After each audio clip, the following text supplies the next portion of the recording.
Pakistan has once again prioritized guns over development. It is going for weapons over progress. And this is despite the fact that it's lost miserably during Operation Sindoor, and it is a country that is literally living from dole to bailout. Whether it is IMF bailout, whether it is World Bank bailout, the overall debt of the country has increased now to a staggering level of 76,000 billion rupees in the first 9 months of the current financial year. And despite all of this, despite literally a hand-to-mouth existence for the Pakistani state, Shahbaz Sharif and his government have passed a whopping 20% hike in the defense spending in the allocation, the total allocation for defense spending. It now goes up to $9 billion US. That is almost 3% of GDP. That's one of the highest anywhere in the world as a percentage of GDP. What makes this staggering, like I said, is the fact that Pakistan is not really producing excess revenues or excess income. It is literally borrowing money, billions of dollars from the IMF, from the World Bank, to make its daily ends meet. And yet, a bulk of the budget now seems to, at least a fifth of it, seems to have gone to the defense budget. And this is cutting down on areas like health, education, environment. These are important areas for a large population, for a developing country. In fact, Pakistan, by all estimates, would be a poor country. It should not be spending this kind of 3% of GDP on defense. The only reason it's doing so is because of what India did to it through the course of those 4 days, those 88 hours between the 7th and 10th of May through Operation Sindoor. The overall expenditure for the entire Pakistani budget has been slashed by 7%, but the defense budget, on the other hand, has increased, has shot up by 20%.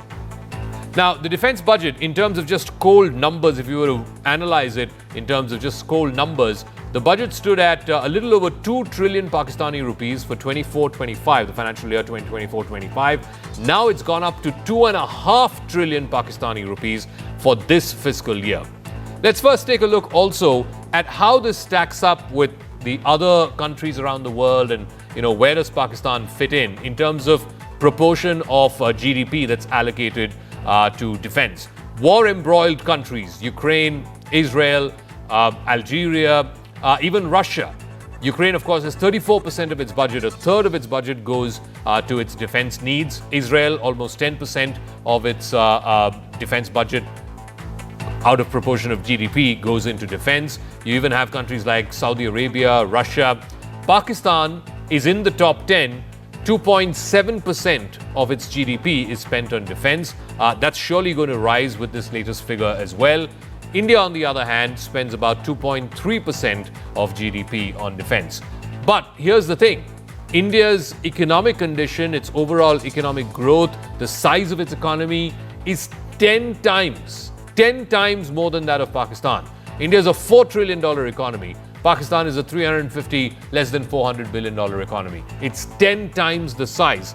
Therefore, as a proportion of GDP, 2.3, you would say, is relatively okay, or it's relatively normal. But for a country that is so small, 1/10 the size economically of India, less than $400 billion of GDP, to spend almost 3% in the defense budget is almost unpardonable.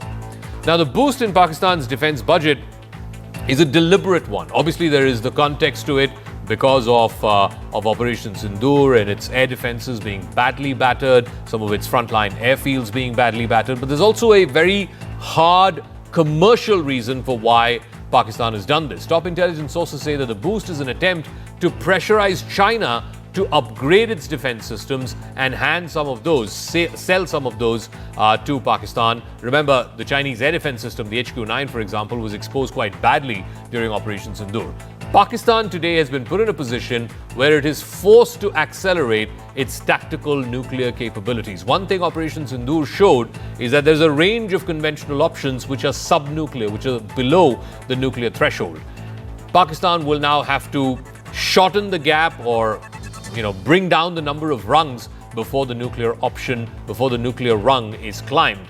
A survival tactic, in fact, following these battlefield failures against India. Also, the defense budget has been hiked in an attempt to try and suppress the Baloch rebels, as well as other domestic threats, whether it's in Khyber Pakhtunkhwa or in other provinces of Pakistan. And lastly, there's another significant focus of the budget, which is the increase in space and ISR capabilities intended at enhancing interactions with Chinese Beidou satellites for real-time battlefield surveillance, particularly after India's actions left Pakistan's frontline air bases, at least 11 of them, in a dilapidated condition. And as always, it's the all-weather friend of Pakistan, China, which is standing right beside it. In a rather renewed display of friendship, China is all set to deliver the fifth-generation stealth fighter, the J-35. These jets will be given to Pakistan sometime as early as the middle of, in fact, the latter half of this year. The first batch of the J-35s is expected to arrive in Pakistan as soon as August. That's just in a couple of months from now. Not just this, China is also offering a 50% discount rate on this fifth-generation jet. Remember, India does not have a fifth-generation jet. There's a lot of chatter around India. At least Trump wants India to buy the F-35, which is the world's most advanced fifth-generation jet. But whether or not that will happen and whether or not the J-35 sale to Pakistan will hasten India also buying these fifth-generation jets, we'll have to wait and see. China, in addition to all of this, will also be investing about $25 billion in Pakistan's civil and military infrastructure. Remember, CPEC is about $60 billion.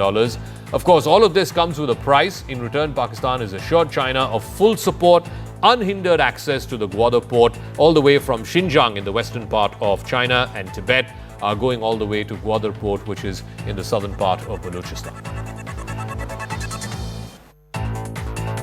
Well, there has been an increase of 20% in Pakistan's budget. No, it is not what you're thinking. It's about development or for infrastructural growth as far as the people of Pakistan is concerned. It's actually a 20% increase in the defense budget. Remember, there has been an IMF dole-out which has been given to Pakistan, and the entire idea of IMF loan and funding is for the economic welfare of the people of the country. Again, that money is not being used for that. Instead, that money is being diverted to defense expenditure. And that is why, because Pakistan is under substantial pressure coming in from China. Post Operation Sindoor, it has been an egg on the face moment. India's defense capability has shamed Pakistan, and at this point of time, it's a country which is desperate. And more than that, it's under substantial pressure both from Turkey, but more specifically from China, where China is putting pressure on Pakistan, convincing them that you need to buy more and more of equipment from us so that you become defense capable. And Pakistan, of course, is in a state of despair, and that is why the budget has been increased of the defense budget we are talking about, and that is to please China. Now, China, what we have been told by way of our sources, is that there has a huge amount of defense equipments capabilities which are now being procured by Pakistan from China. Just to give off a few of them, the first batch of 35th generation J-35 is to arrive in Pakistan in August 2025. And it has in fact offered a 50% discount rate to Pakistan because that's how desperate they are. They are also going to restore the CPEC phase 2 soon. It's also going to invest $25 billion in Pakistan's civil and military infrastructures. There's going to be more missiles which are going to be available now to Pakistan, more navy capabilities to the country as well. So basically, when Pakistan decides to increase its defense budget, it is doing so because one, it wants to stand up to India, which seems a very difficult task, but more importantly, of course, to please their aka in this case, which happens to be China. Now, the big question is, why would these world bodies, the IMF, the World Bank, the ADB, why would they keep funding Pakistan despite its poor economic track record and, of course, diverting many of these monies for terror activities, for sponsoring these terror proxies? The Asian Development Bank approved a $1.18 billion aid package for Pakistan in June of this year, that's this month. This funding is aimed at supporting Pakistan's economic reform program and improving basic infrastructure in that country. The question is, does it actually do that? Similarly, the World Bank provided $720 million in aid to Pakistan in April of this year for economic reforms and for development projects. And just when Operation Sindoor was happening, just on the 9th of May, another $1 billion was assigned by the World Bank as part of an ongoing $7 billion development assistance for Pakistan. Another $1 billion tranche was approved just on the 9th of May in the middle of this heightened tension between India and Pakistan. In fact, it's not just about the funding. The West also seems to be turning a blind eye to Pakistan's terror reality. A top US general, the head of CENTCOM, Central Command of the US Army, has highlighted the role of the Pakistan military and in particular the Pakistan Army Chief, Field Marshal Asim Munir, in combating the ISIS Khorasan. Completely silent on how Pakistan continues to harbor terror proxies in its backyard. This is what the general who commands US Central Command had to say. In trying to do external plots globally to include against the homeland. Right now, what we saw is the Taliban in going after ISIS-K. They hate each other. Through a phenomenal partnership with Pakistan, they have gone after ISIS Khorasan, killing dozens of them. Have to have a relationship with Pakistan and with India. I do not believe it is a binary switch that we can't have one with Pakistan if we have a relationship with India. All right, it's mind-boggling. A poor country like Pakistan, a country that is dependent on IMF and World Bank loans and bailouts, has increased its defense budget by 20% to $9 billion.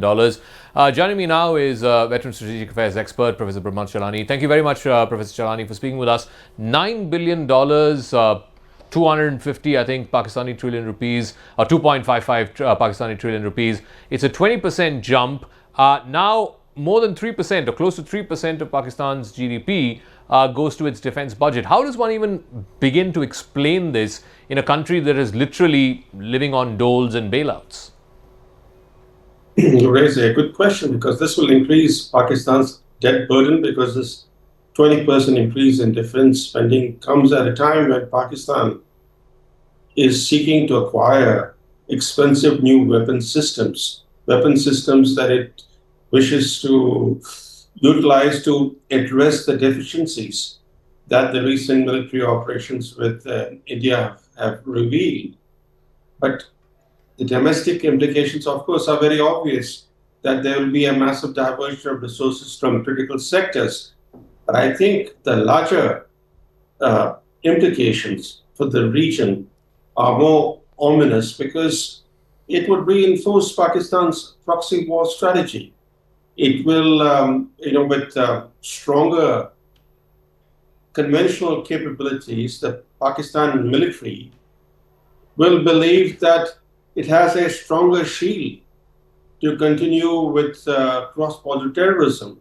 It will also be seen by the Pak military generals as underpinning plausible deniability.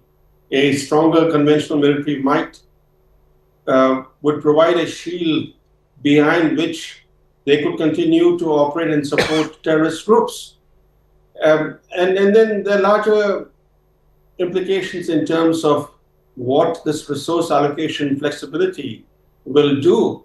It will, this flexibility will allow more leeway or resources to be channeled towards clandestine operations by ISI and greater support for proxies. Of course, there are domestic political imperatives where it will mean further strengthening of the Pakistan military's institutional power. As we all know, the Pak military has a vice-like hold on domestic politics. It even plays a very important role in the Pakistani economy. So in a nutshell, I think this will enhance the perceived impunity with which the Pak military sponsors cross-border terrorism, and will further embolden its strategy to bleed India with 1,000 cuts. I do want to ask you, I mean, this of course is the known part of it, that they will, increase their or double down on this whole proxy war and engage much more with these terror proxy groups, etc. But what may this also mean for potentially the next conventional escalation or conventional conflict between India and Pakistan? Because now you also have this story about, the Chinese offering these J-35s, which are the 5th generation fighter jets, as soon as the next 6 months, offering it at discounted prices to the Pakistanis. I had General Pandey, the former army chief, here in the studios yesterday, and he said there's no longer this whole business of two-front war. There's now one fused front. You have the Pakistani army, maybe the men are Pakistani, but the weapons are all Chinese. It's clear that the China-Pakistan strategic axis is strengthening, and Operation Sindoor reveal the extent to which China is willing to aid Pakistan in actual military hostilities. It in fact reprogrammed satellites to allow Pakistan to target Indian military installations. Today, Pakistan is seeking new weapon systems from China, Turkey, and Germany. I think by abruptly halting its military operation after just 3 days, India may have done Pakistan a favor.